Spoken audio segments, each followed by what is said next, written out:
আপনারা জানেন যে Facebook, YouTube, x, Insta, thread সব জায়গায় বিভিন্ন প্রশ্ন আমরা দিই, যেটা কত শতাংশ মানুষ কি বলছেন আপনাদের সামনে লাইভ রাখি।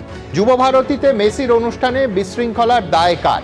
উদ্যোক্তাদের দায় এমনটা মনে করছেন 9% লোক, প্রশাসনের দায় এমনটা মনে করছেন 17% লোক, উদ্যোক্তা এবং প্রশাসন দুপক্ষেরই দায় এমনটা মনে করছেন 73% লোক, বলতে চাননি 1%। পরের প্রশ্ন ছিল, উদ্যোক্তাদের ঘাড়ে দায় চাপিয়ে দায়িত্ব এড়াতে পারবে সরকার?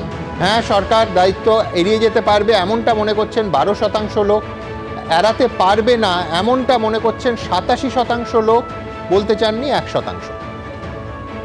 পরের প্রশ্ন ছিল যে প্রকৃত দোষীদের খুঁজে বার করতে পারবে অবসরপ্রাপ্ত বিচারপতির নেতৃত্বাধীন এই তদন্ত কমিটি? পারবে এমনটা মনে করছেন 15% লোক, পারবে না এখনই একেবারে শুরু থেকেই মনে করছেন 83% লোক, বলতে চাননি 2%। পরের প্রশ্ন ছিল, লণ্ডভণ্ড যুবভারতী দর্শকদের এই আচরণ কি আদৌ কাম্য? একেবারেই কাম্য নয়, নাকচ করছেন এই আচরণ 20% লোক, এটাকে ক্ষোভের বহিঃপ্রকাশ বলে কোথাও একটু জাস্টিফাই করছেন 79% লোক, বলতে চাননি 1%। এবিপি আনন্দ, এগিয়ে থাকে, এগিয়ে রাখে।